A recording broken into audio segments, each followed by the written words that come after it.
Hello everyone, कैसे हो आप सभी लोग। आई होप कि आप सभी ठीक होंगे। स्वागत करती हूं आपके अपने चैनल स्टडी मटेरियल पे। फ्रेंड्स, जो हमने previous year question series start की थी आपके सीटेट 2022-23 के लिए, उसी की नेक्स्ट वीडियो लेके आई हूं।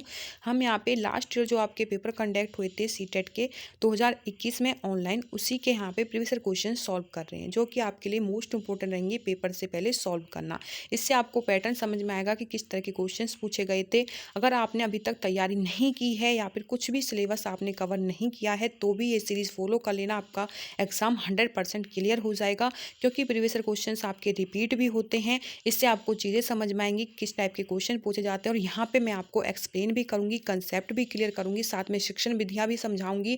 और आपकी जो पेडागोजी रहती है, ठीक है, जिसमें नेगेटिव और पॉजिटिव टैग वर्ड यूज़ किए जाते हैं, वो भी मैं आपको बताऊँगी कि किस तरह से उनका यूज़ करके आप पेडागोजी सॉल्व करेंगे। आपके लिए बेस्ट रहेगी ये सीरीज़। आपकी तैयारी नहीं हो पाई है तब भी आप कर लें। अगर आपने तैयारी कर ली है तो आप अपना एनालाइज ज़रूर करें कि आप क्वेश्चंस का आंसर सही निकाल पा रहे हो या नहीं निकाल पा रहे हो। ठीक है, आपके कंप्लीट प्रीवियस ईयर क्वेश्चंस रहेंगे जो last year online paper conduct हुए थे। लेवल 1 का एग्जाम हो, लेवल 2 का एग्जाम हो, आप जितना आप चैनल को सपोर्ट करोगे, शेयर करोगे अपने फ्रेंड्स में, मैं कोशिश करूँगी आपके सारे प्रीवियस ईयर क्वेश्चन जल्दी से जल्दी करवाने की, एग्जाम तक कंप्लीट आपके प्रीवियस ईयर क्वेश्चन सॉल्व कराने की, वो भी सभी सब्जेक्ट की। तो प्लीज़ चैनल को सब्सक्राइब कर लेना, लाइक कर देना वीडियो को, ठीक है, और अपने फ्रेंड्स में प्लीज़ शेयर ज़रूर कर देना। इससे क्या है, मुझे मोटिवेशन मिलेगा और मैं आपके लिए और ज़्यादा मेहनत करूँगी। और आपके जितने भी प्रीवियस ईयर क्वेश्चंस हैं सारे ही यहाँ पे एक्सप्लेन किए जाएंगे, आपको सारे ही प्रोवाइड किए जाएंगे विद एक्सप्लेनेशन। तो चलिए अब शुरुआत करेंगे हम अपनी इस वीडियो की। जय माँ सरस्वती। देखो फ्रेंड्स, जो आपका पेपर हुआ था ये आपका 20 दिसंबर 2021 का पेपर है। इससे पहले मैंने आपका जो 16 दिसंबर का पेपर हुआ था, ठीक है, उसकी सीडीपी ईवीएस डाल दी है, मैथ, ठीक है, आपकी हिंदी इंग्लिश में जल्दी ही आपके लिए डाल दूंगी। ये आपका 20 दिसंबर का सीडीपी का पोर्शन रहने वाला है। इसी तरह से हम कंटिन्यू सभी सब्जेक्ट और सभी शिफ्ट, ठीक है, आपकी जितनी जो तारीखों को हुए थे एग्जाम सारे ही करने वाले हैं। देखो, आपका जो फर्स्ट क्वेश्चन रहेगा, इनमें से कौन सा विकास का सिद्धांत नहीं है। ठीक है, क्वेश्चन को पहले अच्छे से पढ़ना है कि क्या पूछा गया है, यहाँ पे नहीं पूछा है। ठीक है, तो आपको पहले क्वेश्चन को अच्छे से पढ़ना है, उसके बाद ही आपको आंसर देखने हैं। विकास एक धारणीय और एक आयामी होता है? नहीं, विकास जो है आपका बहुआयामी होता है, ना कि आपका एक आयामी। ठीक है, आपको वृद्धि विकास वाला टॉपिक अच्छे से कर जाना है। 2 से 3 नंबर के क्वेश्चन वृद्धि विकास से ही पूछे जाते हैं, बाल विकास से। विकास ऊपर से नीचे और केंद्र से बाहर की ओर होता है? बिल्कुल, विकास जो है आपका अप डाउन होता है। ठीक है, ऊपर से नीचे की तरफ, ठीक है, आपका सेंटर से बाहर की तरफ भी होता है, ये भी आपको ध्यान रखना है। ठीक है, केंद्र से बाहर की तरफ प्रॉक्सिमो डिस्टल इंग्लिश में इसको कहते हैं, ध्यान रख लेना। ठीक है, ये बिल्कुल एकदम यहाँ पे ठीक लिखा है। पहले सर का विकास होता है, आपने देखा होगा, फिर आपके किसका, पैरों का विकास होता है। ठीक है, सर से पैर तक जाता है और आपके केंद्र से बाहर की तरफ जाता है, तो ये बिल्कुल ठीक है। विकास आनुवांशिकता और संपोषण से प्रभावित होता है? बिल्कुल होता है, आनुवांशिकता से, आपका वातावरण से, ठीक है, इन सभी चीज़ों पर से इफेक्ट पड़ता है आपके विकास पर। अगर किसी बच्चे को अच्छा वातावरण ना दिया जाए, ठीक है, या फिर आनुवांशिक कुछ कारण हो जाए तो उसके विकास पर 100% इफेक्ट पड़ता है। विकास सामाजिक सांस्कृतिक परिप्रेक्ष्य में होता है? भाई बिल्कुल, सामाजिक सांस्कृतिक परिप्रेक्ष्य में होता है, समाज से आप रिलेट करते हो, ठीक है, तो आपका जो है विकास उनसे रिलेट करके होता है। तो ये सारी चीज़ें रहेंगी, ठीक है, ये आपके बिल्कुल ठीक है। आपका जो फर्स्ट है ये आपका गलत है, क्योंकि यहाँ पे एक आयामी दिया है, क्योंकि जो विकास है बहुआयामी होता है। उसके बाद चलते हैं नेक्स्ट क्वेश्चन पर। देखो, नेक्स्ट क्वेश्चन आपका, शीर्षगामी सिद्धांत विकास के किस क्षेत्र पर लागू होता है? यहाँ पे देखो, शीर्षगामी, अगर आपको इन शब्दों में कंफ्यूजन है, ठीक है, तो आप एक बार इंग्लिश में भी देख लेना। ठीक है, ये रहा भाई आपका सेफेलोकॉडल डिस्टल। ठीक है, ये आपका क्या कहता है भाई, ये आपका सर से पैर की तरह जब आपका विकास जाता है, मैंने आपको बताया, ठीक है, सर से अगर पैरों तक आपका विकास होता है तो उसको सेफेलोकॉडल डिस्टल कहते हैं, और आपका जब केंद्र से बाहर की तरफ जाता है तो प्रॉक्सिमो डिस्टल कहते हैं। ठीक है, तो आपका ये चीज़ें रहती हैं। अब आपको इंग्लिश में भी पढ़ लेना है इस तरह के क्वेश्चंस को, जब आपको कन्फ्यूजन क्रिएट हो, और आपको हिंदी में पढ़ लेना। ठीक है, जैसे आपको अच्छा लगे ऐसे पढ़े, बट कन्फ्यूजन वाले क्वेश्चंस को एक बार जरूर देखें हिंदी टू इंग्लिश में। यहाँ पे गामक विकास दिया गया था। ठीक है, क्या दिया था भाई, गामक विकास, मतलब कि मोटर डेवलपमेंट। गामक विकास में कन्फ्यूजन होगी, लेकिन मोटर डेवलपमेंट में कन्फ्यूजन नहीं होगी। ठीक है, उसके बाद language development, cognitive development, moral development. ठीक है, इसका जो आंसर रहेगा आपका, शीर्षगामी सिद्धांत विकास के क्षेत्र पर लागू होता है, इसका आंसर आपका हो जाएगा, ठीक है, फर्स्ट वाला, गामक विकास, जिसको मोटर डेवलपमेंट कहते हैं। ठीक है, गामक विकास। देखो भाषा विकास अलग ही पहचान में आ रहा है। ठीक है, आपका यहाँ पे क्या कह रहा है, शीर्षगामी क्या था भाई, आपके शीर्ष से पैर की तरफ आपका विकास हो रहा है। ठीक है, तो भाषा से तो कोई लेना देना है नहीं। ठीक है, सर से पैर की तरफ विकास की बात की, संज्ञानात्मक विकास भी नहीं होगा, नैतिक विकास भी नहीं होगा। ठीक है, आपका गामक विकास रहेगा, मतलब कि मोटर डेवलपमेंट। मोटर डेवलपमेंट मतलब शरीर के लिए बोला है। ठीक है, तो सर से पैर तक के विकास रहेगा आपका। तो यहाँ पे आपका जो आंसर रहेगा इसमें, ठीक है, आपका फर्स्ट हो जाएगा, motor development is the right answer. ठीक है, सपोडोकोर्टिकल इसको इंग्लिश में कहते हैं। सर से पैर तक जब आपका विकास होता है तो उसको गामक विकास हिंदी में कहते हैं। शीर्षगामी सिद्धांत आपको समझ लेना है। ठीक है, उसके बाद आपका नेक्स्ट क्वेश्चन है। नेक्स्ट जो क्वेश्चन है आपका, भाषा विकास के संदर्भ में संवेदनशील अवस्था कौन सी है भाई, संवेदनशील अवस्था पूछी है। देखो जन्म पूर्व का समय, नेटल जो आपका पीरियड रहता है भाई, जन्म से पूर्व मतलब जो बच्चा माँ के गर्भ में रहता है। ठीक है, यहाँ पे तो कोई भाषा ऐसी सीखता नहीं, बच्चा कुछ पता ही नहीं होता भाषा के बारे में। यहाँ पे भाषा विकास की संवेदनशील अवस्था पूछी है। ठीक है, उसके बाद आपको ऑप्शन दिया है प्रारंभिक अवस्था, ठीक है, मध्य बचपन या फिर युवा अवस्था, मतलब कि एडोलसेंस। ठीक है आपका, तो यहाँ पे जो आपका आंसर रहेगा वो आपका रहेगा सेकंड। ठीक है, प्रारंभिक अवस्था, क्योंकि मध्य बचपन तो नहीं रहेगा।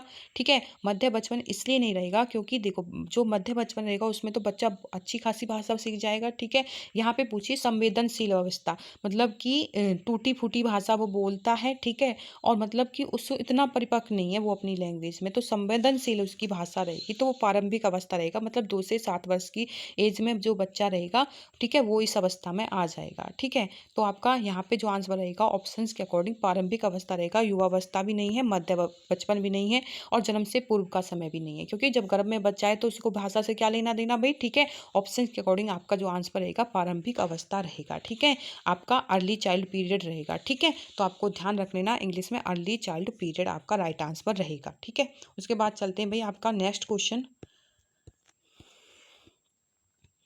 नेक्स्ट क्वेश्चन आपका, परिवार में आरंभ होने वाली वह प्रक्रिया जिसमें बच्चे अपनी व्यक्तिगत पहचान जानना शुरू कर देते हैं, भाषा सीखते हुए प्रारंभिक संज्ञानात्मक कौशल विकसित करते हैं, क्या कहलाती है।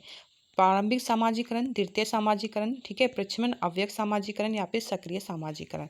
तो बताइए इसका राइट आंसर क्या रहेगा। परिवार में आरंभ होने वाली वह प्रक्रिया जिसमें बच्चे अपनी व्यक्तिगत पहचान जानना शुरू कर देते हैं। ठीक है, भाषा सीखने हेतु प्रारंभिक, ठीक है, मतलब शुरुआती संज्ञानात्मक कौशल विकसित क्या कहलाती, तो वो प्रारंभिक सामाजिकरण ही हो जाएगा। ठीक है, जो कि उसका परिवार रहता है एक प्रकार से। तो यहाँ पे प्रारंभिक पूछा था, तो इसका आंसर जो आपका रहेगा प्रारंभिक सामाजिकरण रहेगा। ठीक है, परिवार, परिवार में बच्चा जो है अपनी अपनी व्यक्तिगत पहचान बनाना शुरू कर देता है। ठीक है, वो जानने लगता है।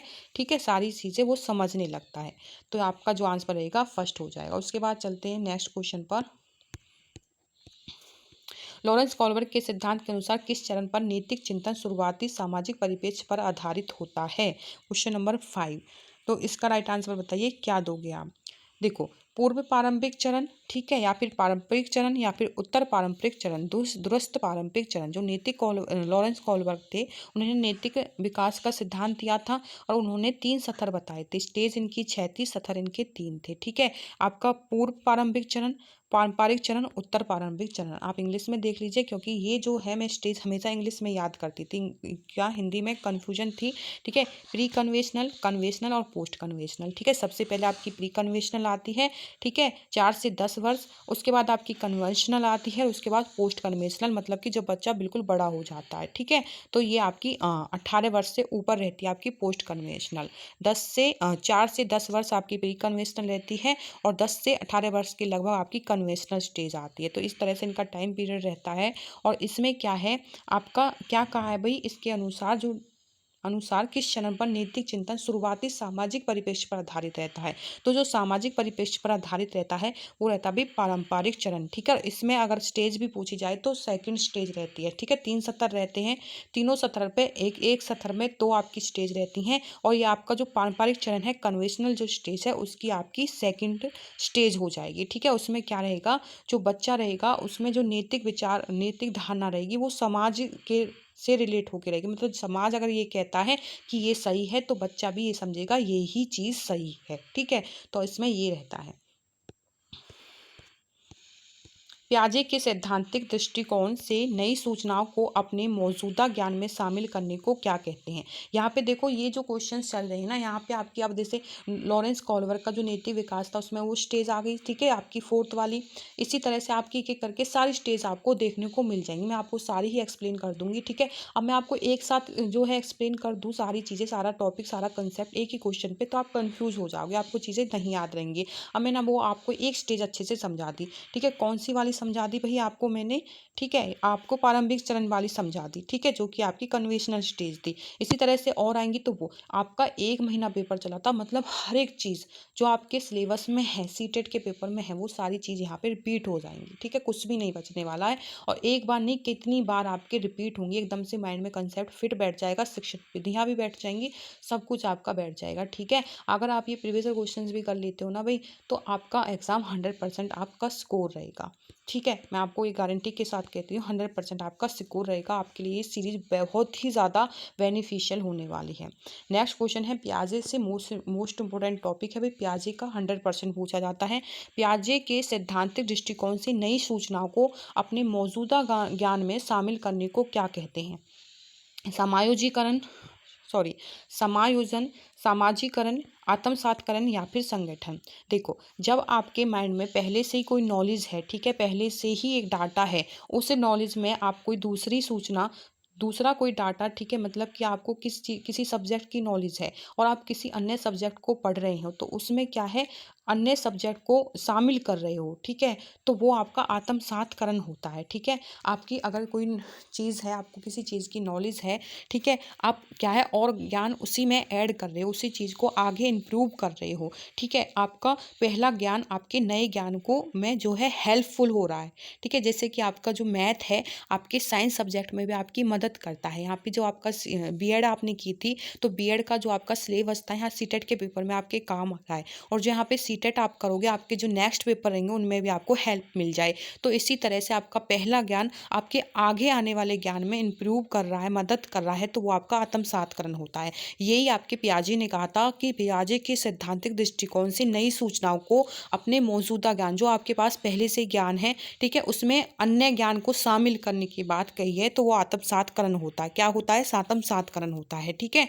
तो इस तरह से होता है। समायोजन क्या होता है भाई, समायोजन होता है अपने किसी के वातावरण में अपने आप को ढाल लेना। जैसे कि आप गांव को छोड़ के शहर में आ गए, ठीक है, और शहर की तरह से आप रह रहे हो, ठीक है, तो आपको थोड़े दिन तो अजीब सा लगेगा, नहीं, कुछ दिनों के बाद उन्हीं के तौर तरीके से आप रहना स्टार्ट कर देते हो, ठीक है। तो वहाँ के जो माहौल रहेगा उसमें आप अपने आप को समायोजित कर लेते हो, ठीक है, उसी के अकॉर्डिंग रहना आप सीख लेते हो, तो आपका समायोजन वो रहता है, ठीक है। तो इस तरह से उसके बाद चलते हैं भाई, यहाँ पे मैं सारी टर्म समझाऊंगी जैसे जैसे क्वेश्चंस आएंगे जो आपके लिए ज़रूरी हैं। उसके बाद आपका नेक्स्ट क्वेश्चन है 7 नंबर। मीना अब शब्दों का प्रयोग करने लगी तथा यह समझने लगी कि शब्द वस्तुओं के प्रतीक हैं। अब तर्क करने लगी परंतु प्रत्ययों का संरक्षण और क्रम विविधता नहीं कर पाती। तो मीना पियाजे के संज्ञानात्मक विकास की किस अवस्था पर है भाई, ठीक है। तो ये जो आपका यहाँ पे आंसर रहेगा 7 नंबर क्वेश्चन का, वो आपका फर्स्ट हो जाएगा, पूर्व संक्रियात्मक अवस्था में है। कौन सी अवस्था में है भाई, पूर्व संक्रियात्मक अवस्था में। कैसे है भाई, जो आपकी मीना है, ठीक है, संरक्षण, प्रत्ययों का क्या कर रही है, वो संरक्षण कर रही है, परंतु प्रत्ययों का संरक्षण और क्रमबद्धता नहीं कर पाती, ठीक है, ये चीज़ कही है यहाँ पे। तो यहाँ पे वो नहीं कर पाती, तो वो पूर्व संक्रियात्मक रहेगा। क्योंकि जो आपका मूल संक्रियात्मक रहता है ना, ये यहाँ पे तो क्या है, कलेक्शन करना स्टार्ट करती, संरक्षण चीज़ों को, जैसे कार्ड इकट्ठे करना, कंचे इकट्ठे करना, तो बच्चे या फिर बच्चियाँ, ठीक है, यहाँ पे क्या है, संरक्षण करना स्टार्ट कर देती हैं। क्रम विवर्तिता समझने लगती, जैसे कि 2 गिलास में उनको दे दिया पानी, एक आपका चौड़ा गिलास दे दिया, एक उसको लंबा गिलास दे दिया, तो यहाँ पे बच्चा समझ जाएगा। जो इस अवस्था का बच्चा रहेगा वो तो क्या करेगा, वो समझेगा कि लंबे गिलास में ज़्यादा पानी है, ठीक है, चौड़े में कम है, तो इसमें क्या कुछ भी है तो वो इसी को मांगेगा, तो समझेगा इसमें ज़्यादा है। लेकिन जब मूर्त संक्रियात्मक हो जाएगा तो वो समझ जाएगा दोनों में इक्वल ही चीज़ें हैं, ठीक है, वो लंबाई के कारण वो उसमें ज़्यादा दिखाई दे रहा है, ठीक है। तो ये चीज़, ये जो धारणा बन जाती है, समझ में जो चीज़ें आ जाती है, वो मूर्त संक्रियात्मक रहेगी। और इससे पहले की जो अवस्था रहती है वो पूर्व संक्रियात्मक रहती है। इसमें क्या है, ठीक है, इसमें जो है मीना शब्दों को तो समझने लगती है, ठीक है, शब्दों के, वस्तु के प्रतीक को भी समझने लगती है, सारी चीज़ें, लेकिन इस तरह से ना तो संरक्षण कर पाती है और ना ही वो क्रम क्रमबद्धता मतलब ना क्रमबद्धता को समझ पाती है। तो ये जो गुण है वो मूढ़ संक्रियात्मक में आते हैं, ना कि प्री संक्रियात्मक में। यहाँ पे जो आंसर रहेगा आपका पूर्व संक्रियात्मक रहेगा। ठीक है, वो मीना क्या है, शब्दों का प्रयोग भी करती है, समझने भी लगी है, लेकिन क्या है वो प्रत्ययों का संरक्षण और क्रमबद्धता नहीं कर पाती। जैसे कि 2+4 अगर उससे कहें कितना रहेगा तो वो 6 आंसर दे देगी, लेकिन 4+2 अगर उससे पूछे तो वो कंफ्यूज हो जाएगी। ठीक है, आंसर नहीं दे पाएगी कि यहाँ पे क्या रहेगा। ठीक है, तो वो ये तो बता देगी लेकिन ये नहीं। लेकिन जब मूढ़ संक्रियात्मक में बच्चा आएगा तो ये सारी चीजें समझ जाएगा। ठीक है, कि ये 2+4 भी 6 रहेगा और 4+2 को पलट कर लिखेंगे तब भी 6 ही आंसर रहेगा। मूढ़ संक्रियात्मक बच्चा बता देगा। तो अब आप इनमें कभी कंफ्यूज नहीं होंगे, पूरी पूर्व संक्रियात्मक में बच्चा क्या नहीं कर पाता और मूढ़ संक्रियात्मक में क्या कर लेता है। ठीक है, तो ये सारी रहती हैं, दूरी, माप, भार, ऊंचाई, सारी ही ये चीज़ों की कमी रहती है पूर्व संक्रियात्मक में। इसमें जो बच्चा है, ठीक है, पूर्व संक्रियात्मक बच्चा, उसको एक मोबाइल आप दे दो, इस वाले बच्चे को, पूर्व संक्रियात्मक के बच्चे को, ठीक है, एक मोबाइल दे देते हैं, उसमें बहुत सारे फीचर्स होते हैं, बच्चे को इन सारे फीचर्स से कोई लेना देना ही नहीं, वो बस गेम को देखेगा और गेम को ही खेलेगा, उस पर ही केंद्रित रहेगा। ठीक है, लेकिन मूढ़ संक्रियात्मक वाला बच्चा सारी चीज़ों को खोल पीट कर देख लेगा। ठीक है, तो ये गुण आ जाते हैं भाई मूढ़ संक्रियात्मक में। यहाँ पे जो बच्चा रहता है, ठीक है, उसको लगता है वो अहम केंद्रित रहता है, उसको लगता है जो वो सोच रहा है, जो चीज़ें उसे पसंद है वही सबको पसंद है, वही ठीक है। ठीक है, लेकिन यहाँ पे थोड़ा बच्चा समझने लगता है चीज़ों को। तो ये चीज़ें रहती हैं। ठीक है, आई होप कि आप चीज़ों को समझ रहे होंगे। उसके बाद चलते हैं, इसका आंसर फर्स्ट हो जाएगा पूर्व संक्रियात्मक। देखो, उसके बाद आपका नेक्स्ट क्वेश्चन है, सीमापथ विकास के क्षेत्र का संप्रत्यय किसने दिया। ठीक है, तो सीमापथ विकास क्षेत्र का संप्रत्यय दिया था आपका लेव वाइगोत्स्की ने। ये जो क्वेश्चन है लेव वाइगोत्स्की, तो दो चीज़ें बनती हैं जो कि मोस्ट इंपॉर्टेंट है। ठीक है, लेव वाइगोत्स्की आपने थ्योरी की होगी, नहीं की तो मैं बता देती हूँ। ठीक है, आपका ये चीज़ हमेशा के लिए क्लियर हो जाएगी, आप गलत नहीं करोगे। देखो, जेड का जो कंसेप्ट था वो लेव वाइगोत्स्की ने दिया था, जेड। ठीक है, एग्जाम में जेड, देखो इंग्लिश में दिया भी होगा, मैं देख लेती हूँ एक बार। हाँ देखो, जेड का कंसेप्ट दिया था भाई लेव वाइगोत्स्की ने। ये रहा जॉन ऑफ प्रॉक्सिमल डेवलपमेंट, या तो आपकी फुल फॉर्म दे देगा, ठीक है, जॉन ऑफ प्रॉक्सिमल डेवलपमेंट, या फिर इस तरह से आपको दे सकता है द कंसेप्ट ऑफ जेड, इस तरह से जेड डेवलपमेंट। तो आपका, ठीक है, जो आंसर रहेगा जेड का जो कंसेप्ट दिया था वो दिया था लेव वाइगोत्स्की ने। उन्होंने कहा था जो बच्चे का वास्तविक स्तर है, ठीक है, मतलब कि ये इन्होंने चीज़ें समझाई थी। जैसे कोई बच्चा है, ठीक है, एक नदी यहाँ पे बह रही, जो मैं हमेशा से अपने उसमें कंसेप्ट में बताती हूँ चीज़ों को, जब मैं थ्योरी करवाती हूँ, ये एक नदी बह रही है। ठीक है, यहाँ पे एक बच्चा है भाई, ये इस नदी में तैरना चाहता है। क्या चाहता है भाई, नदी में तैरना चाहता है, लेकिन जब वो खुद से ट्राई करता है, तैरना सीखना चाहता है वो, तो वो यहीं तक पहुँच पाता। कहाँ तक पहुँच पाता है, यहाँ तक पहुँच पाता है अपने आप से। ठीक है, वो यहीं तक पहुँच पाता है, लेकिन उसको यहाँ तक पहुँचना था। ठीक है, उसका जो टारगेट था ये था कि उसे यहाँ तक पहुँचना है, लेकिन वो पहुँच कहाँ तक पा रहा था, यहाँ तक पहुँच पा रहा था। ठीक है, फिर एक और बच्चा आया, एक और बच्चे ने पूछा भाई तू क्या कर रहा है, तो उसने उसको बताया मैं तैरना चाहता हूँ, लेकिन मैं यहीं तक पहुँच पाता हूँ, मुझे यहाँ तक पहुँचना है, मुझे यहाँ तक जो है सीखना है तैरना। तो वो उसको क्या देता है, एक ट्यूब देता है। जो ये ट्यूब दे रहा है, जो बच्चा इसको एडवाइस दे रहा है, जो इसकी हेल्प कर रहा है, ठीक है, इस ट्यूब की मदद से तू जो है तैरना सीख जाएगा। तो ये क्या कर रहा है, ये MOO, जो कि एग्जाम में पूछी जाती है, मोरल नॉलेजबल अदर्स, जो कि आपको दूसरों के इसके द्वारा हेल्प दी जाती है। ठीक है, वो आपके कोई भी हो सकते हैं, जैसे कि यहाँ पे ये लड़का इसका फ्रेंड समझ लो, या फिर कोई भी अदर। ठीक है, आपके मम्मी पापा भी हो सकते हैं इसमें, आपके पेरेंट्स भी, वो आपकी मदद करते हैं आपकी पढ़ाई में, आपको जैसे साइकिल सीख रहे हो तो साइकिल सिखाने में, ठीक है, कोई भी काम सिखाने में, आपके फ्रेंड्स हो गए, बहन भाई हो गए, मम्मी पापा हो गए, दादा दादी, कोई भी हो आपकी, जो किसी काम में आपके सीखने में आपकी मदद कर रहे हैं, ठीक, वो आपके MCO होते हैं। उसको भी हिंदी में पाड़ या ढांचा कहते हैं, जो कि एग्जाम में रिपीट होता है, ध्यान से पढ़ लेना। ये दो ही चीज़ें आएंगी, एक तो जॉन ऑफ प्रॉक्सिमल डेवलपमेंट, जो जेड का कंसेप्ट, ठीक है, जो अभी मैं आपको बता रही हूँ, और एक पाड़ या ढांचा। ठीक है, पाड़ और ढांचा का काम तो कर रहा है ये बच्चा, क्योंकि ये बच्चा इसकी मदद कर रहा है। जो आपकी मदद करता है वो पाड़ या ढांचा MKO में आता है। ठीक है, मोर नॉलेजबल अदर्स में आता है। अब देखो, अब इसने इसको ट्यूब दे दी, ये कहानी से ही आप ये कंसेप्ट क्लियर कर लोगे। ठीक है, कि आपका वाइगोत्स्की ने क्या चीज़ें समझाई थी।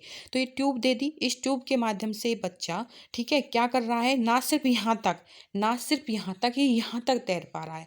अब भाई देखो, वो खुद वास्तविक स्तर क्या था उसका, यहाँ तक था। ठीक है, संभावित क्या था भाई उसका, यहाँ तक। ठीक है, अब वो पहुँच कहाँ गया, यहाँ तक। ठीक है, तो उसका टारगेट ये था। तो ये जो आपका संभावित था ना, जहाँ तक उसको पहुँचना था उससे भी वो आगे पहुँच गया, तो यही आपका जेडपीडी कहलाएगा, जॉन प्रॉक्सिमल डेवलपमेंट कहलाएगा। ठीक है, तो यही रहेगा। जैसे कि आप एग्ज़ाम में आपको 90 नंबर चाहिए, आप खुद से 70 नंबर ला पा रहे हो, टीचर की मदद से आप 120 ले पाओ, तो टीचर क्या रहेगा आपका, मोर नॉलेजेबल अदर्स में आ जाएगा, पाठ ढांचा के रूप में आपका कार्य करेगा। ठीक है, और आपका जो जेडपीडी रहेगा, जो आपका वास्तविक स्तर रहेगा, सीमापथ विकास का जो क्षेत्र रहेगा, वो आपका 90 रहेगा। ठीक है, तो आई होप कि ये कंसेप्ट आप इजीली समझ गए होंगे। लेव वाइगोस्की ने ये कंसेप्ट दिया था। ठीक है, ये रहता है आपका वास्तविक स्तर। ठीक है, और इससे भी अपर आप पहुंच गए किसकी मदद से, पाठ या ढांचा की हेल्प से। ठीक है, मोर नॉलेजेबल अदर्स की हेल्प से। तो ये चीज़ें रहती हैं, ये आपका कंसेप्ट दिया था भाई लेव वाइगोस्की ने। ठीक है, दो ही चीज़ें बोली जाएंगी जेडपीडी से। जेडपीडी क्या रहता है आपका, वास्तविक विकास का जो क्षेत्र मैंने बताया था। ठीक है, जो कि 90 नंबर आपके लिए रहेंगे, वो आपका जेडपीडी रहेगा, सीमापथ विकास का क्षेत्र। और आपका पाठ या ढांचा कौन रहेगा, वो बच्चा जिसने उसको ट्यूब दी थी, या फिर वो टीचर जो आपको 120 नंबर दिलाएगा। ठीक है, इस तरह से। उसके बाद आपका 9 नंबर क्वेश्चन है भाई। ठीक है, कौन सा कथन लेव वाइगोस्की के मूल सिद्धांत को सही मायने में दर्शाता है। अधिगम एवं अंतर्मन प्रक्रिया। अधिगम एक सामाजिक क्रिया है। अधिगम एक अल्पतिमूलक कर्मादेश है। अधिगम एक कर्मकबद्ध प्रक्रिया है जिसके 4 चरण हैं। ठीक है, ये भी आपका लेव वाइगोस्की से पूछा गया है, आपका 9 नंबर क्वेश्चन। देखो इसका जो आंसर रहेगा, अधिगम एक सामाजिक क्रिया है। देखो यहाँ पे अब आप कहोगे कि मैडम ने तो कहा कि 2 ही कंसेप्ट पूछे जाएंगे। देखो 2 कंसेप्ट तो पूछे जाएंगे, लेकिन साथ में ये चीज़ भी तो आपको ध्यान रखनी है कि जो लेव वाइगोस्की थे, उन्होंने कौन सा सिद्धांत दिया था, सामाजिक विकास का सिद्धांत दिया था। इन्होंने कहा था कि पहले अधिगम जो होगा, आपको जो सीखने का जो प्रोसेस रहता है, वो समाज से रिलेट करके होता है, कि समाज से रिलेट करके बच्चा सीखता है। ठीक है, इन्होंने जो लेव वाइगोस्की ने सामाजिक सांस्कृतिक सिद्धांत दिया था।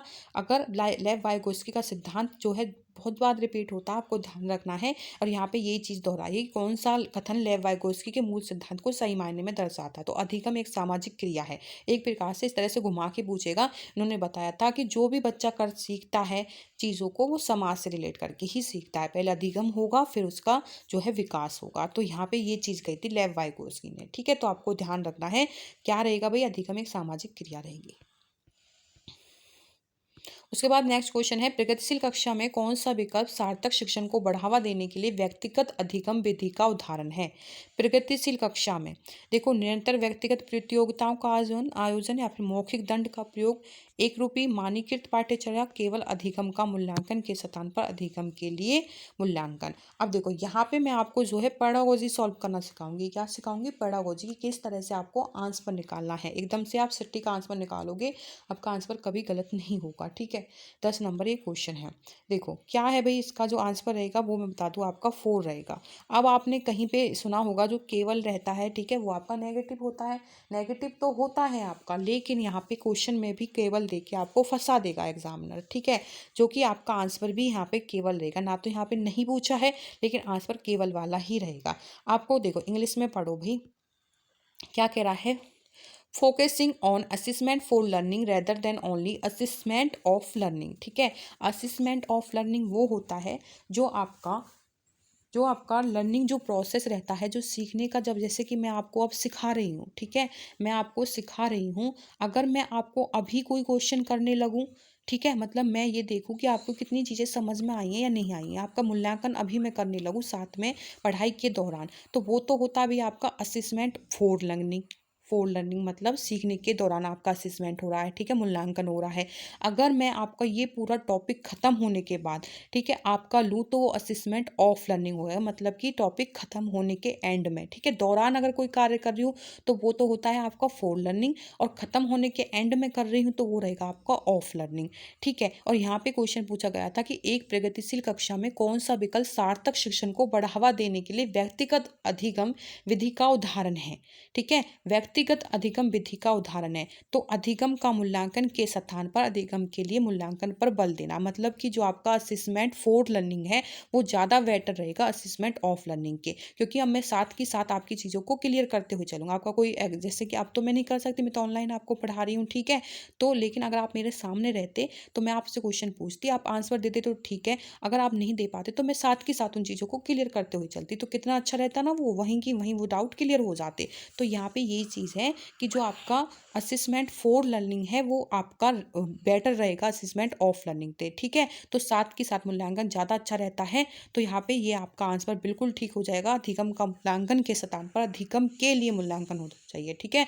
असेसमेंट फॉर लर्निंग होना चाहिए, ना कि असेसमेंट ऑफ लर्निंग, ठीक है। आपको हिंदी में समझना है, आप हिंदी में समझ लीजिए, इंग्लिश में समझना है इंग्लिश में समझ लीजिए, ठीक है। कंसेप्ट एकदम से क्लियर होना चाहिए, जैसे आपको ठीक लगे। मैं इंग्लिश में भी कोशिश कर रही हूँ आपको समझाने की और हिंदी में भी। उसके बाद आपका 11 नंबर क्वेश्चन है भाई, निम्नलिखित में से कौन सा विकल्प सिद्धांत इस बात का समर्थन करता है कि बच्चे में संज्ञानात्मक विकास सांकेतिक विकास का पूर्वगामी है। पूर्वगामी पूछा है भाई। तो पियाजे का संज्ञानात्मक विकास, वाइगोस्की का सामाजिक सांस्कृतिक विकास। देखो वाइगोस्की से ना सामाजिक सांस्कृतिक विकास ही रिलेट करके आएगा, ठीक है। एरिक्सन का मनोवैज्ञानिक सामाजिक सिद्धांत, या फिर बंडूरा का सामाजिक अधिगम का सिद्धांत। तो बताइए इसका राइट आंसर आप क्या लगा के आओगे। देखो आपने पढ़ा होगा जीन पियाजे का संज्ञानात्मक विकास का सिद्धांत, ठीक है। ध्यान रख लेना ये दो चीजें, जीन पियाजे का संज्ञानात्मक विकास का सिद्धांत, ठीक है। हालांकि जीन पियाजे ने नैतिक विकास भी दिया था, लेकिन सीटेट के एग्जाम में आपका संज्ञानात्मक विकास ही पूछा जाता है। अभी तक नैतिक विकास से रिलेटेड कोई चीज़ नहीं पूछी गई है। बाकी जो आपके टेट के एग्जाम होते हैं, ठीक है, जो मैंने अभी एस्टेट की प्रिपरेशन कराई थी तो उसमें भी आपका नैतिक विकास पूछा था और मैंने पढ़ाया भी था, लेकिन सीटेट के एग्जाम में सिर्फ आपको संज्ञानात्मक विकास ही करना है जीन पियाजे का, ठीक है। तो आप ये दो चीज़ें रट लेना सीटेट के लिए, एक तो आपका वाइगोस्की का सामाजिक सांस्कृतिक सिद्धांत और जीन पियाजे का संज्ञानात्मक विकास का सिद्धांत। और यहाँ पे क्वेश्चन में क्या पूछा भाई, संज्ञानात्मक विकास का, तो आंसर रहेगा आपका जीन पियाजे का संज्ञानात्मक विकास का सिद्धांत, ठीक है। तो आपका आंसर फर्स्ट हो जाएगा। उसके बाद आपका 12 नंबर क्वेश्चन है। देखो फ्रेंड्स, अगर आपको क्वेश्चन सीरीज अच्छी लग रही हो तो प्लीज़ चैनल को लाइक कर दीजिए, अभी वीडियो को लाइक कर दीजिए, उससे बहुत ज़्यादा मोटिवेशन मिलता है। और मैं आपके लिए और ज़्यादा कोशिश करूँगी कि आपको जल्द से जल्द सारे प्रीवियस क्वेश्चन करवा पाऊँ, आपके एग्जाम तक आपकी कंप्लीट प्रिपरेशन हो जाए इन क्वेश्चन के थ्रू। तो प्लीज़ अगर आपको वीडियो अच्छी लग रही हो, जो भी बंदा मेरी वीडियो को देख रहा है, तो अभी लाइक कर दीजिए, सपोर्ट करिए चैनल को, ठीक है। और आज अपने जो आपके फ्रेंड्स हैं जो सीटेट की प्रिपरेशन कर रहे हैं, आपके जो ग्रुप है उनमें वीडियो को शेयर जरूर कर देना, ठीक है। ये प्रीवियस क्वेश्चंस रहेंगे जो लास्ट ईयर कंडक्ट हुए थे। उसके बाद आपका जो क्वेश्चन है जेंडर रूढ़िवादिता से, ठीक है। जेंडर रूढ़िवादिता को रोकने के लिए एक अध्यापक द्वारा कक्षा में प्रयोग की जाने वाली कौन सी विधि उचित नहीं है, ठीक है। आप वही अपने आप को एक टीचर मान के ये क्वेश्चन सॉल्व करना, ठीक है। आपके अनुसार आपकी कक्षा है और आपके अनुसार इनमें से कौन सी विधि उचित नहीं होगी जेंडर रूढ़िवादिता को रोकने के लिए, ठीक है। आपको आंसर देना है। तो देखो जेंडर पक्षपात को चुनौती देना, ठीक है। कक्षा में बालक बालिकाओं को अलग अलग बिठाने की व्यवस्था करना, जेंडर भेदभाव पर चर्चा करना, ऐसे उदाहरणों का उपयोग करना जिसमें लड़के और लड़कियां गैर परंपरावादी भूमिकाओं में दिखाई दें। देखो ये भी ठीक रहेंगे। इस पर जब बात करेंगे तो लड़के लड़कियों को इस चीज़ की समझ उपलब्ध होगी, ठीक है। समझ उपलब्ध होगी कि किस तरह से पहले लड़के और लड़कियों में भेदभाव किया जाता था, ठीक है। जेंडर भेदभाव पर चर्चा, ठीक है। एक प्रकार से उनको शिक्षा दी जा रही है जेंडर भेदभाव के ऊपर, ठीक है। तो यहाँ पे जो है पॉजिटिव ही रिस्पॉन्स मिलेगा, ठीक है। टीचर जब जेंडर भेदभाव खुद समझ रहा है तो बच्चों को भी यही समझाएगा कि जेंडर भेदभाव एक प्रकार से गलत है, लड़का लड़की दोनों समान है। तो ये तो दोनों ठीक है। जेंडर पक्षपात को भी चुनौती देगा, ये भी बिल्कुल ठीक हो जाएगा। यहाँ पे जो आपका आंसर रहेगा नहीं पूछा है, ठीक है। क्या पूछा है, नहीं। तो बालक कक्षा में बालक बालिकाओं को अलग बैठाने की व्यवस्था, अगर कक्षा में इस तरह की व्यवस्था की तो उससे समझ में आएगा जेंडर रूढ़िवादिता, ठीक है, जो कि एक उचित विधि नहीं है। आपकी क्लास में आपको ये चीज़ नहीं करनी है, ठीक है। तो यहाँ पे आपका आंसर हो जाएगा कक्षा में बालकों को अलग अलग बिठाने की व्यवस्था। इसका जो राइट आंसर रहेगा सेकंड रहने वाला है। चलिए अब नेक्स्ट क्वेश्चन पर चलेंगे। नेक्स्ट क्वेश्चन है 30 नंबर। पारो अपने पिता की बढ़ई की दुकान में उनकी सहायता करती है, जहां पर वह लकड़ी के ब्लॉक टुकड़ों को अपने, ठीक है, अपने क्या कर रही है भाई, पिता द्वारा सिखाई, ठीक है, पिता द्वारा सिखाई गई विधि से सफलतापूर्वक मापती है। उसे हाल में EWS स्कीम के अंतर्गत एक पब्लिक विद्यालय में क्या मिला, प्रवेश मिला है। वह शैक्षिक अपेक्षाओं को खासकर जैसे कि मैथ, ठीक है, गणित का सामना करने में असमर्थ है। इस स्थिति में अध्यापक क्या करेगी? इस तरह से आपकी कोई बच्ची है जो अपने पिता के वहाँ पे इस तरह से ब्लॉक के टुकड़ों को, ठीक है, वो सॉल्व करती थी, सफलतापूर्वक माप लेती थी, लेकिन अब किसी स्कूल में आई है और वहाँ पे मैथ में उसको प्रॉब्लम हो रही है, ठीक है, उस तरह की चीज़ों को करने में। तो आप एज ए टीचर क्या कर सकते हो भाई? पारो को कहोगे कि तुझे पढ़ने की में क्षमता नहीं है, इस तरह से पारो को बोल दोगे, या फिर पारो की परीक्षाएं देनी चाहिए या और दोहराए में वेतन को बढ़ावा देना चाहिए, ये चीज़ रहेगी। थर्ड है आपका पाठ्यक्रम और अध्ययन सामग्री को पारो के लिए प्रासंगिक बनाना चाहिए। पारो द्वारा विद्यालय के बाहर सीखी गई गणितीय अनुभवों का समायोजन, ठीक है। पारो को घर से सीखे ज्ञान को स्कूल में सीखे ज्ञान से पृथक रखना। पृथक करना नेगेटिव बढ़ रहेगा, मतलब चीज़ों को अलग करना नहीं, बच्चों को चीज़ों से अलग नहीं करना है। जो उनके घर में या तो कोई लैंग्वेज है उसी तरह से, ठीक है, कुछ भी उसके घर में उसने चीज़ें सीखी हैं उन्हीं के द्वारा उनको आगे शिक्षा प्रोवाइड करनी है, जिससे वो कंफर्टेबल महसूस करें। और यहाँ पे आपका थर्ड बिल्कुल ठीक हो जाएगा। पाठ्यक्रम अध्ययन सामग्री पारो के प्रासंगिक बनाना चाहिए, जो कि विद्यालय में बाहर के सीखे गए, जो उसने अपने पिता के वहाँ पे चीज़ें सीखी हैं उन्हीं से कनेक्ट करके उसको कोशिश करनी चाहिए कि ये चीज़ें भी वो ही रहेंगी, बस आप इस तरह से इन चीज़ों को समझने की कोशिश करो। तो आपको जो आंसर दोगे वो सेकंड वाला, ये थर्ड वाला लगा के आओगे, ठीक है। पारो की परीक्षाएं देनी चाहिए, दोहराव ये भी बिल्कुल गलत हो जाएगा। बेधन, ठीक है, पारो को कहोगे कि पढ़ने में क्षमता नहीं है, इस तरह से आप बोल सकते हो, नहीं बोलना है भाई, ठीक है।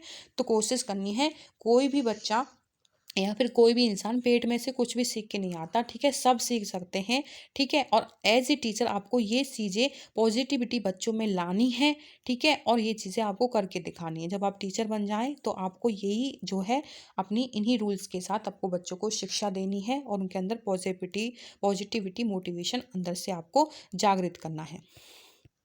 नेक्स्ट जो क्वेश्चन रहेगा भैया आपका, ध्वनि लय शब्दों के अर्थ के प्रति सचेतना किस बुद्धि के मूल है? ध्वनि लय और शब्दों के प्रति, तो ये आपके भाषिक, ठीक है, भाषिक भाषिक इसका राइट आंसर रहेगा। स्थानिक वो रहते हैं जिनको स्थान प्रकृति ज़्यादा से प्यार रहता है, ठीक है, ज़्यादातर इसमें किसान आते हैं। अंतर्वैयक्तिक वो रहते हैं, अंतरावैयक्तिक इसमें आप समझ लीजिए इसमें कन्फ्यूजन होती है, ठीक है, इंग्लिश में बहुत से बच्चे इसको अच्छे से समझ पाएंगे।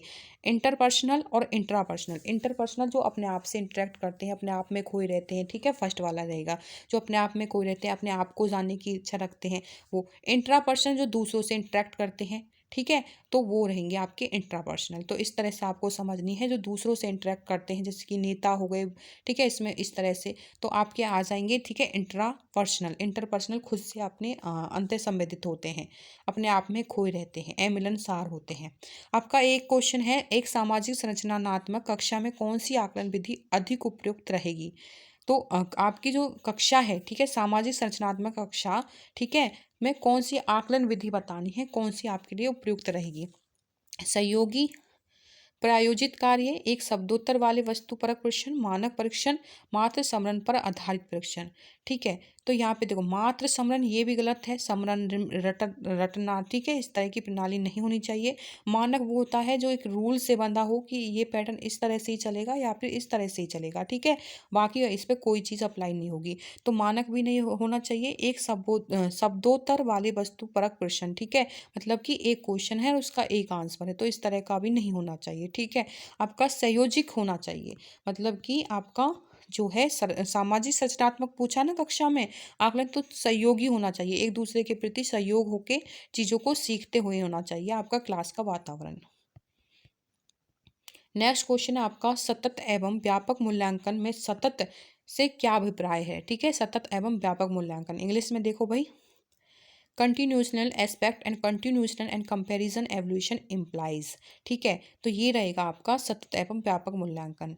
तो इसमें इसका जो राइट आंसर रहेगा, ठीक है, आपका मैं आपको ये समझा देती हूँ किस तरह से आप इनको सॉल्व करोगे। देखो, अध्यापन के दौरान विभिन्न उपकरणों का प्रयोग करते हुए छात्रों को साथ साथ मूल्यांकन करना एवं उनकी सहायता करना। मैंने ये क्वेश्चन ऊपर आपको करवाया था, ठीक है, कि जैसे अब मैं क्वेश्चन आपको पढ़ा रही हूँ और अभी आपसे क्वेश्चन करूँ, आप उसका आंसर दे दो, अगर आपको कहीं डाउट है तो आपके डाउट साथ में क्लियर करते चलो, तो ये बेस्ट तरीका रहेगा हमेशा ही, ठीक है। तो ये आपका सतत रहेगा, कंटिन्यूअस जो प्रोसेस रहेगा यही रहेगा। रहेगा। ठीक, तो इसका आंसर यही रहेगा। ठीक है, अंक, ग्रेड, अन्य प्रकार छात्रों की उपलब्धि की सतत तुलना नहीं, तुलना तो बिल्कुल ही गलत हो जाएगा। कंपैरिजन तो यहाँ पे गलत रहेगा। अंक, ग्रेड, अन्य चीजें ये सब आपकी नेगेटिव रहेंगी। निश्चित अंतराल पर पूरे, ठीक है, मैंने आपको बताया जो ऑफ लर्निंग होती है, जब आपका सिलेबस खत्म हो जाए उसके बाद ही करना, तो ये भी आपकी एक सतत प्रक्रिया नहीं रहेगी। ठीक है, तो ये भी गलत हो जाएगा। समय समय पर बच्चों को समरण, देखो समरण करवाना, रटवाना, ठीक है, वो भी आपके गलत रहते हैं। मापन करना, तो आपका जो फर्स्ट आंसर रहेगा बिल्कुल ठीक रहेगा। ठीक है, क्या कह रहा है, विभिन्न उपकरणों का प्रयोग करते हुए छात्रों को साथ साथ मूल्यांकन करना एवं उनकी सहायता करना। ठीक है, तो आपका आंसर रहेगा सतत वाला फर्स्ट। नेक्स्ट क्वेश्चन है आपका, शिक्षार्थियों को किस प्रकार के लक्ष्य निर्धारित करने के लिए प्रोत्साहित किया जाना चाहिए? प्रवीणताभिमुखी लक्ष्य, असफलता से बचने वाले लक्ष्य, असफलता स्वीकार्य लक्ष्य, फिर आत्म पराजित लक्ष्य। तो बताइए इसका राइट आंसर क्या रहेगा?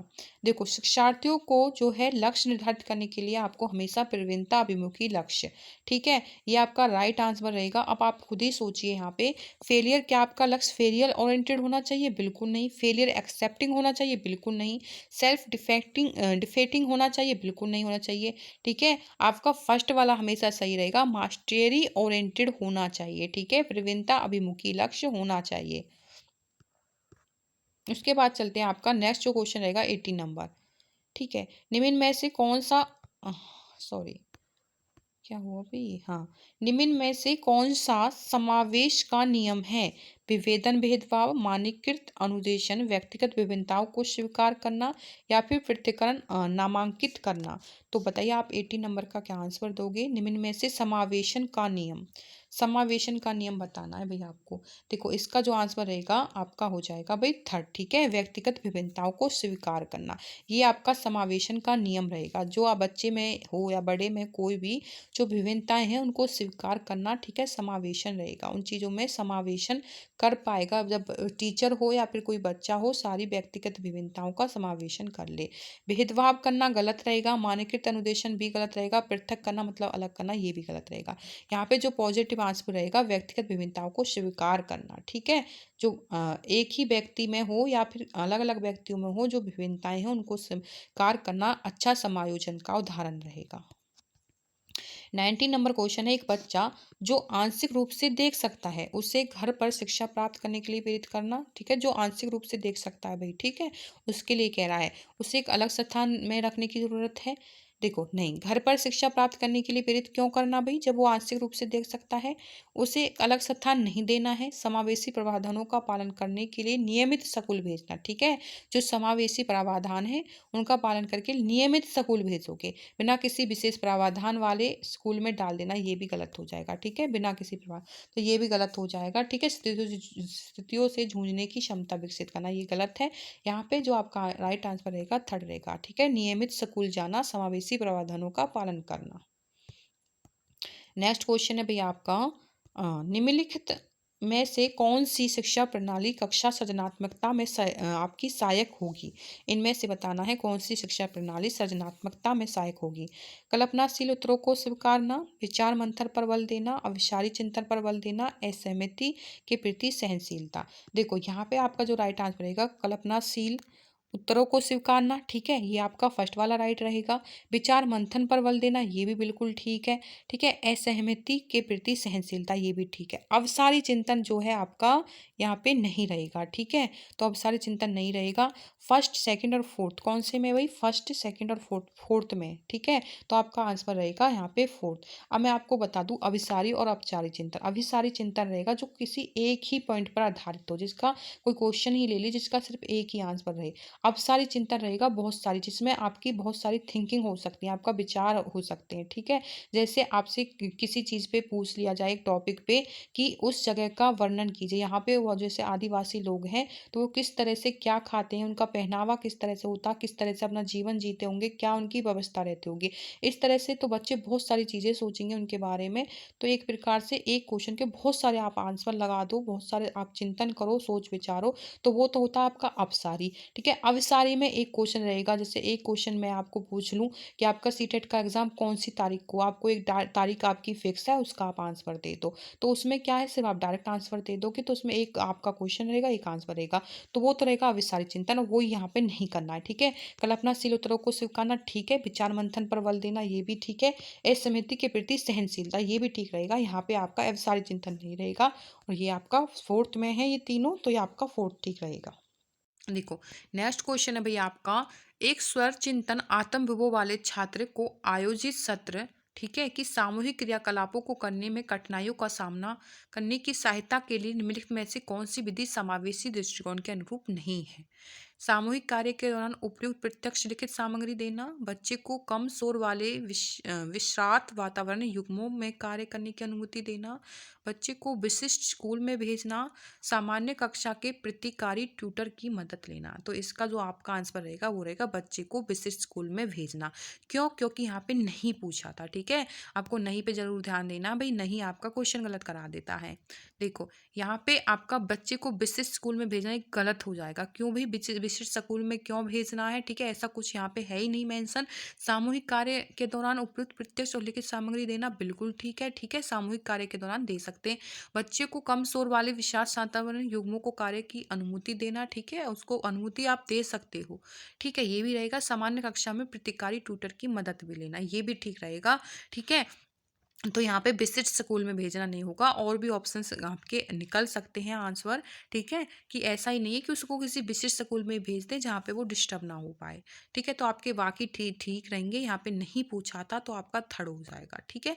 तो आपके ये रहेगा। उसके बाद चलते हैं आपके नेक्स्ट क्वेश्चन पर। एक प्राथमिक कक्षा में शिक्षक को छात्रों को प्रश्न पूछने, ठीक है, के लिए प्रोत्साहित करना चाहिए। प्राथमिक कक्षा के आप शिक्षक हो, आप क्या करोगे अपनी क्लास में भाई, अपने कक्षा के बच्चों को प्रश्न पूछने के लिए प्रोत्साहित करोगे, कहोगे उनसे कि हाँ भी बेटा कोई किसी चीज़ में आपको दिक्कत है तो क्वेश्चन करो, मैं आपको एक्सप्लेन करूंगा, समझाऊंगा। या फिर हतोत्साहित करोगे, ठीक है, या फिर डांट दोगे, कहोगे क्वेश्चन नहीं पूछना, अपना चुपचाप बैठ के पढ़ो, कि कभी भी अनुमति नहीं दोगे क्वेश्चन करने के लिए, या फिर आप सजा दोगे। तो बताइए आप क्या करोगे, ठीक है भाई। मैं तो करूंगी आपका ए, ठीक है, मैं तो ए करूंगी। मैं तो हमेशा ही कहूंगी अगर आपको कोई डाउट है तो आप कमेंट करना, मैं कोशिश करूंगी आपके डाउट क्लियर करने के लिए, ठीक है। तो मैं एज ए टीचर आपसे यही कहूंगी, और आपको भी यही करना है, ठीक है, आपको प्रोत्साहित करना है बच्चे को, ठीक है, क्वेश्चन करने के लिए। उसके बाद आपका 23 नंबर क्वेश्चन है भाई, विद्यालय को छात्रों के पाठ्य पुस्तक को याद करके पूर्ण उगल देने की योग्यता के स्थान पर अपने अपने अपनी आवाज़ उठाने, जिज्ञासा शांत करने, क्रियाशील होने, प्रश्न पूछने के बाद विवाद करने, समूह में कार्य करने की योग्यता विकसित करना, ठीक है। कारण है अधिगम, स्वरूप, क्रियाशील एवं सामाजिक है। ये दो कथन आपको दिए गए हैं, ये दो कथन आपको बताने हैं ये सही है या नहीं है, ठीक है, ये बिल्कुल ठीक है। जो आपका ए कथन है भाई वो आपका, ठीक है, इसकी बी वाले की सही व्याख्या कर रहा है, ठीक है, ए कथन बी वाले की बिल्कुल सही व्याख्या कर रहा है। तो ए और आर दोनों यहाँ पे सही हो जाएंगे, ठीक है। पाठ्य पुस्तक को याद करके पुनः उगल देने की योग्यता के स्थान पर, ठीक है, वहाँ पे जो पाठ्य पुस्तक है उसके स्थान पर अपनी आवाज़ उठा, अपनी जिज्ञासा को शांत कर रहा है। वो सिर्फ किताबों तक सीमित नहीं है, वो उसके अंदर जो जिज्ञासा, जो क्यूरियोसिटी है उसको शांत करने की वो कोशिश करेगा, उसके लिए क्रियाशील भी होने लग होगा, प्रश्न पूछने के बाद विवाद भी करेगा, सारी चीज़ें वो कर रहा है। तो ये भी ठीक रहेगा। अधिगम का स्वरूप क्रियाशील एवं सामाजिक है, क्रियाशील है बिल्कुल है, ठीक है, क्रियाशील है, सामाजिक है। सामाजिक किस तरह से, बच्चा सामाजिक में रिलेट कर रहा, चीज़ों को सीख रहा, क्रियाशील है, एक्टिव है, ठीक है। तो आपकी जो ए है बी दोनों ठीक रहेंगे, और ए जो है बी वाली की बिल्कुल आपकी व्याख्या कर रहा है, ठीक है, आपका ए बिल्कुल कर रहा है, ठीक है। तो आपका उसके बाद चलते हैं नेक्स्ट क्वेश्चन पर। 24 जो क्वेश्चन रहेगा, एक विशेष विषय में ज्ञान और संवेदों को सुव्यवस्थित और निरूपित करने के लिए आलेखीय साधनों का प्रयोग क्यों होता है। आलेखीय साधनों का प्रयोग, ठीक है। 24 नंबर का जो यहाँ पे आपका आंसर रहेगा वो आपका 4 हो जाएगा, संकल्पना मानचित्र, ठीक है, संकल्पना मानचित्र आपका राइट आंसर रहेगा, क्योंकि यहाँ पे सुव्यवस्थित और निरूपित करने के लिए आलेखनीय साधनों का प्रयोग पूछा है, ठीक है। तो आपका राइट आंसर एकदम संकल्पना मानचित्र हो जाएगा। उसके बाद आपका जो क्वेश्चन रहेगा वो रहेगा भाई 25। उस उदाहरण को चुनना है जो आंतरिक प्रेरणा को दर्शाता, मतलब अंदर से मोटिवेशन को दर्शाए कि बच्चा अंदर से मोटिवेट है। तो यहाँ जो ऑप्शन दिए हैं इनमें से आपको बताना है कि कौन सा ऑप्शन ऐसा है जो ये दर्शा रहा है कि बच्चा जो है अंदर से मोटिवेट है। रोशनी परीक्षा में, फर्स्ट ऑप्शन है आपका, रोशनी परीक्षा में अच्छे अंक के लिए परिश्रम कर रही है क्योंकि उसके माता पिता ने उसे 90% ऊपर अंक लाने के लिए 90% ऊपर अंक लाने पर घड़ी दिलाने का क्या किया, भी वादा किया। वो इसलिए पढ़ रही है कि उसके माँ बाप उसे अगर 90% अंक लाएगी तो उसे घड़ी दिलाई जाएगी। ठीक है, अच्छे अंक, इसलिए वो पढ़ रही है। उसके बाद आपका सेकंड है, रूमी अपना गृह कार्य पूरा कर रहा है क्योंकि माता पिता उसे टीवी देखने देंगे। ठीक है, वो इसलिए कर रहा है क्योंकि माता पिता उसे टीवी देखने देंगे। रोमा बहुत सी पुस्तकें पढ़ रही है क्योंकि रीडिंग स्टोर बोर्ड पर अपना नाम ऊपर लाकर वो अध्यापिकाओं की क्या चाहती है, प्रशंसा। ठीक है, फोर्थ रहेगा, अपनी परियोजना कार्य के लिए रवि विभिन्न स्रोत तलाश कर रहा है क्योंकि नई जानकारी लेने में उसको रुचि है। तो यहाँ पे जो आपका राइट आंसर रहेगा वो आपका फोर्थ हो जाएगा। ठीक है, यहाँ पे भाई क्या है, रवि। ठीक है, वो किसी के कहने पर और ना किसी के लालच पर, ना उसको कोई माता पिता कुछ कह रहा, ना कोई टीचर का उसे कोई लालच है। वो जो भी कार्य कर रहा है अपने लिए कर रहा, अपनी इच्छा के लिए कर रहा है, अंदर से वो मोटिवेट है, उसको जो ये कार्य करना अच्छा लगता है। तो यहाँ पे जो दर्शाएगा फोर ही दर्शा रहा है। बाकी देखो यहाँ पे भी टीवी देखने का लालच है तो टीवी के लिए वो बाहरी रूप से, ठीक है, तो बाहर होता ना आपका इंटरनल मोटिवेशन, जो अंदर से अभी प्रेरित होते हैं, तो इंटरनल मोटिव, एक्सटर्नल रहेगा जो बाहर की जो चीज़ें उसको मोटिवेट करें। ठीक है, यहाँ पे टीवी मोटिवेट कर रहा है, यहाँ पे अध्यापिकाओं के लालच के लिए, प्रशंसा के लालच के लिए, यहाँ पे क्या चाहिए, उसके घड़ी चाहिए, तो ये एक्सटर्नल मोटिवेशन हो जाएंगे। यहाँ पे आंतरिक पूछा था, इंटरनल मोटिवेशन के लिए पूछा था, तो फोर्थ कर रहा है, वो अपनी इच्छा से कर रहा है, अंदर से वो प्रेरित है, इंटरनल मोटिवेट है, तो फोर्थ आंसर रहेगा। उसके बाद आपका 26 नंबर क्वेश्चन है, इनमें से कौन सी नीति छात्रों को चिंता का सामना करने में सहायता नहीं देती? छात्रों को अधिगम को प्रभावी अर्थपूर्ण विधियां सिखाना, छात्रों को लघु अवधि के यथार्थवादी लक्ष्य निर्धारित करने में सहायता देना, छात्रों को अपनी चिंता की अनुभूति का स्रोत पहचानने में मदद करना, कक्षा में छात्रों के प्रदर्शन की एक दूसरे से तुलना करना। ठीक है, यहाँ पे क्या पूछा है भाई, नहीं पूछा है, तो आपका आंसर ठीक है यही हो जाएगा कि एक दूसरे से तुलना करना। ठीक है, कंपैरिजन करना बिल्कुल गलत है। ठीक है, तो आप पेडागोजी सब करो तो ये टैग वर्ड ध्यान रखना, तुलना करना नेगेटिव होता है हमेशा ही, लक्ष्य निर्धारित करना ये आपका पॉजिटिव रहेगा। ठीक है, छात्रों को अपनी चिंता की अनुभूति का स्रोत पहचानने में ये आपका पॉजिटिव रहेगा, अधिगम को प्रभावकारी अर्थपूर्ण विधियां सिखाना ये आपका पॉजिटिव रहेगा। ठीक है, तुलना करना आ गया है आपका, कंपैरिजन कर रहा है छात्रों के बीच, तो बिल्कुल ही गलत होगा। और यहाँ पे क्या पूछा है भाई, यहाँ पे आपसे पूछा है नहीं। ठीक है, तो नहीं तो ये ही रहेगा। ठीक है, नहीं का आंसर नहीं वाला ही रहेगा, गलत ही रहेगा, और सही का आंसर सही रहेगा। रचिता एक गणित अध्यापिका अपने छात्रों की भाषा कथन वाले प्रश्नों में सही प्रक्रिया पहचानने की त्रुटियों का विश्लेषण कर रही है। कौन भी, रचिता। इसके पीछे क्या उद्देश्य है? अधिक त्रुटियां वाले छात्रों को कम त्रुटियां वाले छात्रों से पृथक करना। ठीक है, अधिक त्रुटियां वाले छात्रों को दंड स्वरूप अधिक प्रश्न देना, त्रुटि सुधार के लिए अभ्यास वाले अधिक प्रश्न देना, त्रुटियों को समझना क्योंकि वे छात्रों के चिंतन को समझने में मदद करते हैं। अब यहाँ पे क्या भी पॉजिटिव आंसर पूछा है, तो रचिता एक गणित अध्यापिका है, अपने छात्रों की भाषा कथन वाले प्रश्नों की सही प्रक्रिया पहचानने की त्रुटियों को क्या करना, उसको विश्लेषण कर रही है वो। इसके पीछे उसका क्या उद्देश्य है, उसका यही उद्देश्य रहेगा त्रुटियों को समझना क्योंकि वे छात्रों के चिंतन को समझने में मदद करें, वो समझ पाएगी कि छात्रों का चिंतन किस प्रकार से हो रहा है। ठीक है, किस प्रकार वो चिंतन कर रहे हैं भाषा से, तो इस तरह से इसका आंसर रहेगा। यहाँ पे देखो फर्स्ट में क्या दिया है, कम त्रुटियों वाले छात्रों को पृथक करना, पृथक क्या भी आपका नेगेटिव रहता है, हमेशा ही अलग करना व पृथक करना। ठीक है, कंपैरिजन करना ये आपके नेगेटिव रहते हैं। दंड देना, किसी भी छात्र को किसी प्रकार से कहीं पे दंड नहीं देना है। ठीक है, उसके बाद त्रुटि सुधार के लिए अभ्यास, अभ्यास करना, रटना। ठीक है, ये आपके नेगेटिव होते हैं।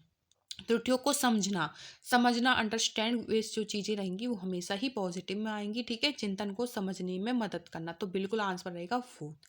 ठीक है, यहाँ पे आपका पॉजिटिव ही पूछा था। देखो नेक्स्ट क्वेश्चन अभी आपका नेशनल एजुकेशन पॉलिसी। ठीक है, राष्ट्रीय शिक्षा नीति से भी 100% क्वेश्चन एक लास्ट ईयर एग्जाम में देखने को मिला था और इस बार भी देखने को मिलेगा जरूर। ठीक है, ये आप जरूर कर लेना, राष्ट्रीय शिक्षा नीति नेशनल एजुकेशन पॉलिसी 2020। तो इसमें क्या था भाई, किस पर बल दिया था, परीक्षा के लिए पढ़ना, लर्निंग फॉर एग्जाम, उसके बाद समरण आधारित शिक्षा के लिए, रोट लर्निंग के लिए, वेदन और अभ्यास, आपका practice and drill, conceptual understanding, तो यही आपका राइट आंसर रहेगा। ठीक है, फोर्थ वाला आपका राइट आंसर रहेगा।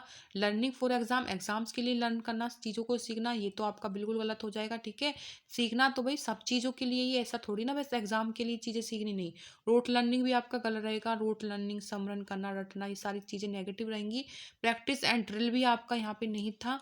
यहाँ पे जो था संप्रत्यय समझ होनी चाहिए, ये आपका एजुकेशन जो नेशनल एजुकेशन पॉलिसी थी इसमें ये चीज़ बताई गई थी। 29 नंबर क्वेश्चन है, बच्चे किस शिक्षा शास्त्र द्वारा सबसे अधिक अर्थपूर्ण अधिगम करते हैं?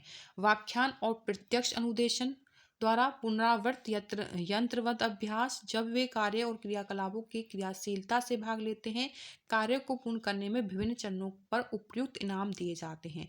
तो क्या आंसर रहेगा भाई 29 नंबर का? देखो, इसका जो आपका आंसर रहेगा वो रहेगा आपका, जब वे कार्य को क्रियाकलापों क्रियाशील में भाग लेते हैं, जब किसी चीज में भाग है, ठीक है, एक्टिव है किसी चीज के लिए, तो वो हमेशा ही आपका राइट रहेगा। ठीक है, व्याख्यान करना, प्रत्यक्ष अनुदेशन, ये आपका क्या रहेगा? नेगेटिव रहेगा। यंत्रवंत क्या रहते हैं भाई? नेगेटिव रहे, देखते गलत काट देना, यंत्रवंत। ठीक है, व्याख्यान ये गलत रहते हैं। और यहाँ पे देखो इनाम देना, ये मैंने आपको बताया था गलत रहेगा इनाम देना। ठीक है, ये भी क्या है आपका एक्सटर्नल मोटिवेशन में बताया था, ये चीजें आपको बच्चे पे नहीं डालनी है। ठीक है, किसी चीज का लालच नहीं देना। तो जब वे कार्यों को क्रियाकलापों की क्रियाशीलता में भाग लेंगे, खुद चीजों को करके देखेंगे, तो वो सबसे अच्छा रहेगा। ठीक है, अर्थपूर्ण अधिगम के लिए। उसके बाद आपका जो लास्ट क्वेश्चन रहेगा सीडीपी का, यहाँ पे देखो, यहाँ पे आपको, ठीक है, सारी चीजें क्लियर हुई हैं, जितने भी टॉपिक जो भी सिलेबस था, शिक्षण विद्यार्थी यहाँ पे इसी तरह से आपको प्रोवाइड की जाएंगी। सभी जो आपके पेपर रहेंगे आपकी क्लियर चीज़ें हो जाएंगी। अगर आप प्रीवियस क्वेश्चंस भी कर लेते हो तो मुझे नहीं लगता इनसे बाहर आपकी चीज़ें जाने वाली है। ठीक है, आप एग्जाम तो क्वालिफाई कर ही लोगे अच्छे नंबर से। और बाकी मैं आपके जो मोस्ट इम्पोर्टेंट टॉपिक रहेंगे वो मैं आपको करवा दूंगी। एक दो मैराथन क्लासेज आएंगी, उसमें आपकी कंसेप्ट सारी चीज़ें आपकी हो जाएंगी। और ये प्रीवियस क्वेश्चन करके चले जाओ भाई, इनसे बाहर कुछ नहीं जाएगा। ठीक है, सीटेट का एग्जाम आप इजिली निकाल लोगे। देखो, छात्रों को विभिन्न प्रकार की सामग्री का प्रावधान करवाना और उन्हें अपने अधिगम को स्वयं निर्देशित करने की स्वतंत्रता को बढ़ावा देने की विधि है। क्या विधि है भाई? यंत्रवत अधिगम, प्रतिस्पर्धात्मक अधिगम, अन्वेषित अधिगम, या फिर निर्देशनात्मक अधिगम। देखो बाका, आपका रहेगा अन्वेषित अधिगम। क्या रहेगा भाई? आपका अन्वेषित अधिगम इसका राइट आंसर रहेगा। ठीक है, यंत्रवत अधिगम आपका हमेशा ही नेगेटिव रहेगा, प्रतिस्पर्धात्मक भी नेगेटिव है, निर्देशनात्मक भी। यहाँ पे अन्वेषित आपका राइट आंसर रहेगा। इंग्लिश में इसको देखो डिस्कवरी लर्निंग। ठीक है, ये आपका इसका आंसर रहने वाला है। छात्रों को विभिन्न प्रकार की सामग्री को प्रबंधन करवाना, उन्हें अपने अधिगम को स्वयं निर्देशित करने के लिए, ये हमेशा ही बेस्ट रहेगी अन्वेषित अधिगम वाली। ठीक है, वीडियो आपको कैसी लगी कमेंट करके ज़रूर बताएं। वीडियो को अभी की लाइक कर दीजिए फ्रेंड्स, सब्सक्राइब कर लीजिए चैनल से, इससे आपको बहुत हेल्प मिलेगी। आपका कंप्लीट तब तक सिलेबस कवर हो जाएगा इन वीडियोस के थ्रू, प्रीवियस क्वेश्चंस के थ्रू, ये चीज़ों का। ठीक है, तो आप इसको जरूर लाइक करना, शेयर कर देना अपने फ्रेंड्स में, और सब्सक्राइब कर लेना चैनल। सो बेल आइकन क्लिक करना है, जिससे क्या है मेरी नेक्स्ट वीडियो का आपको नोटिफिकेशन जल्दी सबसे पहले मिल जाए।